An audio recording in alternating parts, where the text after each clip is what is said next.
Gharar dalam aktiviti jualan semasa. Aktiviti jualan merupakan satu mekanisme untuk manusia mendapatkan harta dan barangan yang diingini. Islam juga sangat menggalakkan aktiviti jualan. Terdapat banyak ayat dan hadis yang menggalakkan dan menyokong aktiviti jualan ini. Aktiviti ini juga dianggap sebagai punca rezeki yang paling banyak. Rasulullah SAW pernah bersabda dalam satu hadis riwayat Tirmizi yang bermaksud 9 daripada 10 rezeki itu adalah datang daripada perniagaan. Maka jelaslah di sini bahawa aktiviti jualan merupakan satu aktiviti yang sangat mulia. Ia merupakan ibadah dan juga sunnah Rasulullah SAW. Sungguh pun aktiviti jualan ini dianjur dan digalakkan di dalam Islam, namun terdapat beberapa unsur yang dilarang dalam aktiviti jualan semasa yang perlu dititik beratkan oleh peniaga yang menjalankan aktiviti jualan semasa khususnya kepada umat Islam. Antara unsur yang perlu dihindari ialah unsur gharar. Gharar adalah istilah dalam kajian hukum Islam yang bermaksud keraguan, penipuan atau tindakan yang bertujuan untuk memudaratkan orang lain. Menurut Imam An-Nawawi, gharar adalah unsur akad yang dilarang dalam syariat Islam. Pengharamannya juga telah jelas dalam Islam. Ini kerana unsur ini dapat menimbulkan kerugian dan persengketaan dalam kalangan masyarakat. Baiklah, kita akan beralih ke video seterusnya bagi menjelaskan mengenai unsur gharar dalam aktiviti jualan semasa dengan lebih terperinci lagi. Apa yang dimaksudkan dengan gharar? Maksud gharar dalam urusan jual beli semasa ialah sesuatu transaksi yang adanya unsur tidak jelas dan sesuatu yang tidak diketahui akibatnya. Dalam bahasa Arab, mana gharar adalah al-khad iaitu pertaruhan. Manakala untuk al-jahalah pula ialah ketidakjelasan. Jual beli gharar adalah jual beli yang di dalamnya terdapat ketidakpastian dari segi harga, barang yang dijual belikan, waktu atau kemampuan menyerahkan barangan tersebut. Kenyataan yang diambil ini berdasarkan daripada ulama Al-Saraksi di dalam karya kitabnya yang bertajuk Al-Mabsut. Seterusnya, mengapakah aktiviti jual beli semasa yang adanya unsur gharar ini dilarang dalam Islam? Ini kerana kenyataan ini boleh diambil berdasarkan daripada beberapa nas-nas dalil dan di dalam Al-Quran yang boleh dijadikan sebagai hujjah. Dalil yang pertama ialah daripada hadis Abu Hurairah yang berbunyi Rasulullah SAW melarang jual beli al-khasa iaitu melempar batu dan juga jual beli gharar pula ialah ketidakjelasan. Dari dalil tersebut jelaslah bahawa sesuatu aktiviti jual beli yang ada unsur gharar sememangnya dilarang dan melanggar syarat dalam Islam. Dalil yang kedua pula terdapat di dalam Al-Quran iaitu dalam surah Al-Mutaffifin ayat 1 sehingga 3 yang di mana maksudnya dan celakalah bagi mereka yang terlibat dengan penipuan, mereka yang ingin ketetapan semasa orang lain menimbang bagi mereka tetapi mereka mengurangkan timbangan apabila mereka timbang kepada orang lain. Dalam surah ini menjelaskan mengenai gharar juga merupakan sesuatu akad yang mengandungi unsur penipuan kerana tidak adanya ketidakpastian. Akhir sekali, apa pula hukum bagi unsur gharar dalam aktiviti jualan semasa? Kenyataan ini berdasarkan hukum yang dikeluarkan oleh mufti wilayah yang mengatakan hukum gharar adalah unsur yang amat ditegah dan sama sekali diharamkan dalam Islam. Ini kerana Islam mensyaratkan setiap aktiviti jual beli semasa yang dijalankan oleh seseorang itu mestilah diketahui dengan jelas dan tiada sebarang unsur yang meragukan. Manakala para ulama ahli fiqh pula bersepakat bahawa hukum jual beli gharar merupakan jual beli yang tidak sah kerana mengandungi risiko yang mana transaksinya yang tidak jelas, ianya juga boleh memberi kecenderungan yang merugikan kepada salah satu pihak yang bertransaksi dalam urusan jual beli ini.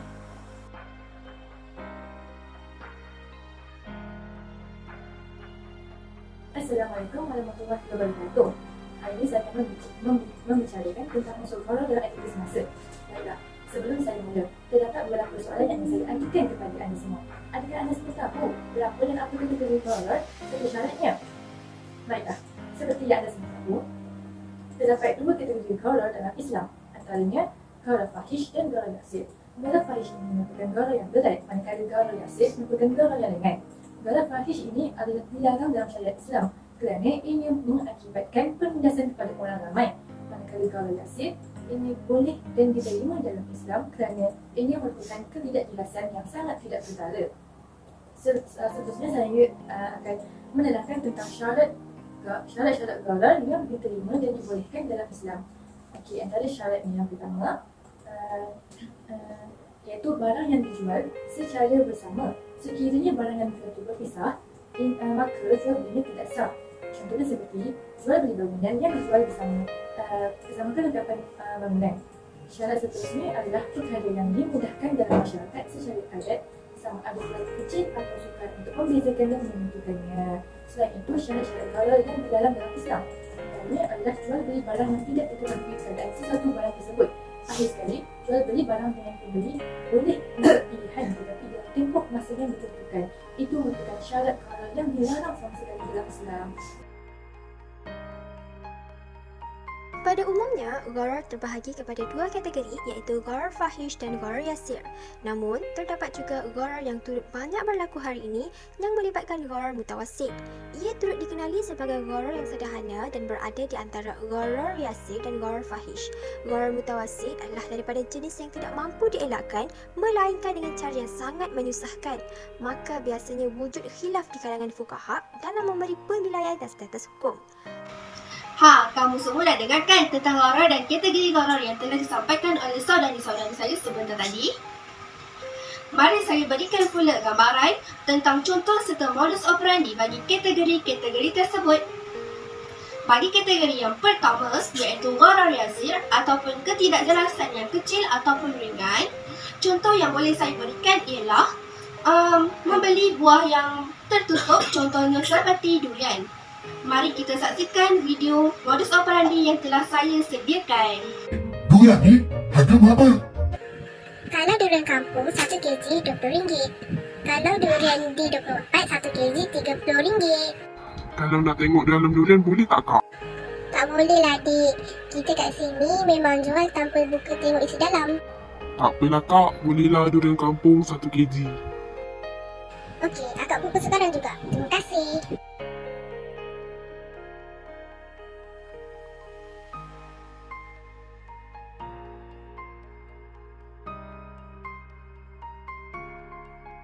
Bagi kategori yang kedua pula, iaitu gharar fahish ataupun ketidakjelasan yang besar, contoh yang saya boleh berikan ialah dengan membeli ikan-ikan yang masih berada di dalam sungai. Okey, mari kita saksikan lagi video modus operandi yang telah saya sediakan bagi kategori ini. Aku nak jual ikan dalam sungai ni, kau nak beli tak? Pilihlah. Nak. Aku nak yang ni.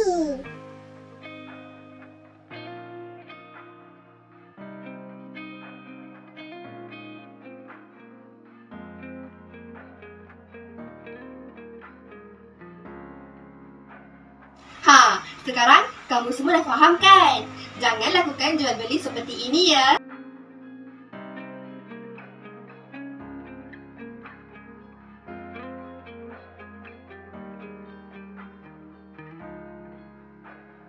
Contoh gharar jenis mutawassit ini berlaku apabila menjual rumah tanpa melihat pada tiang-tiangnya.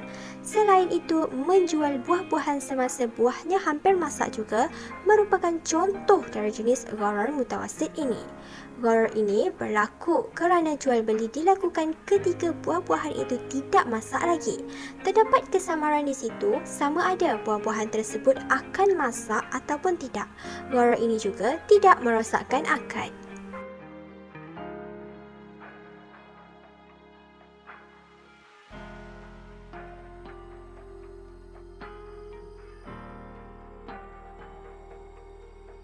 Assalamualaikum dan terima kasih kerana sudi bersama kami. Seperti telah kita lihat sebentar tadi, gharar dari segi istilah syarak ialah apa-apa yang tidak diketahui keputusan akhir dan risiko yang mungkin akan berlaku atau tidak. Setelah melihat video sebentar tadi, adakah anda semua dapat memesan di manakah tempat terdapat unsur gharar? Masih belum? Maka saya akan menerangkan beberapa tempat utama yang mungkin akan berlakunya gharar di situ. Terlebih dahulu, saya akan menerangkan sedikit hukum jual beli dan telah disyariatkan dalam Islam.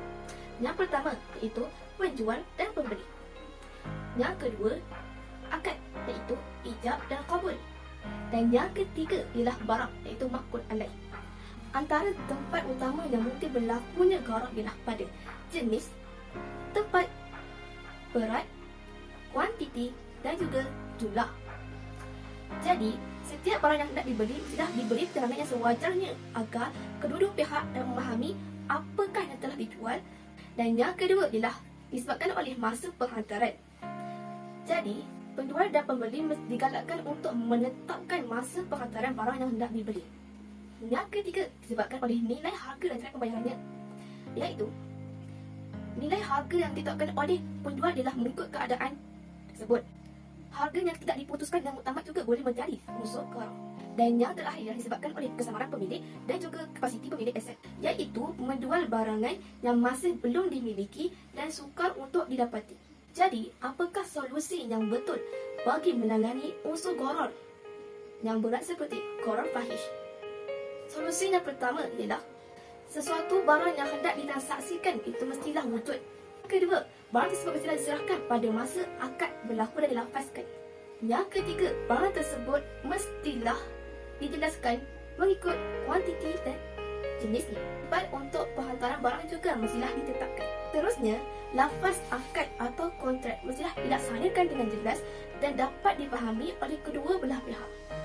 Maka, tidak lagi persengketaan antara mereka setelah tamatnya kontrak tersebut.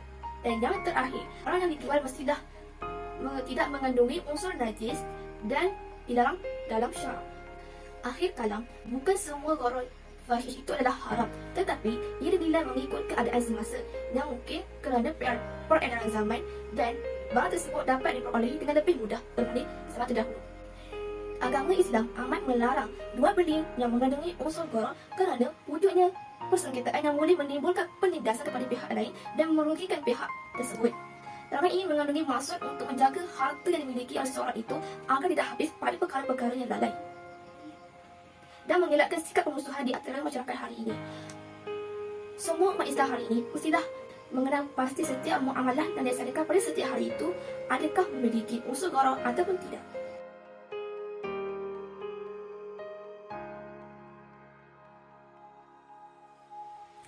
Kesimpulannya, sebagai umat Islam, kita mestilah mengetahui dan menjauhi unsur-unsur yang dilarang khususnya dalam jualan aktiviti semasa. Mengetahui hukum gharar adalah sangat penting. Hal ini kerana banyak masalah dalam aktiviti jualan yang berpunca daripada kesamaran dan unsur pertaruhan di dalamnya.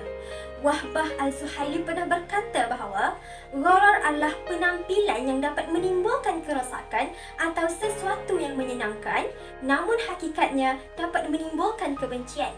Hal ini jelas kerana unsur gharar ini mampu memberikan kesan yang besar kepada diri, masyarakat dan negara. Antara kesan gharar dalam aktiviti jualan semasa ialah ia mampu mewujudkan perasaan tamak, kedekut dan mementingkan diri sendiri sekaligus menjadikan masyarakat yang hilang sikap peri kemanusiaan dan kasih sayang sama manusia. Selain itu juga, gharar dapat menjadikan manusia yang suka berlumba-lumba untuk memenuhi keperluan sendiri sehingga berlakunya penindasan ke atas golongan miskin. Akhir sekali, antara sebab dan hikmah larangan gharar yang dapat saya simpulkan ialah untuk mewujudkan suasana saling meredai dan persaudaraan dalam masyarakat.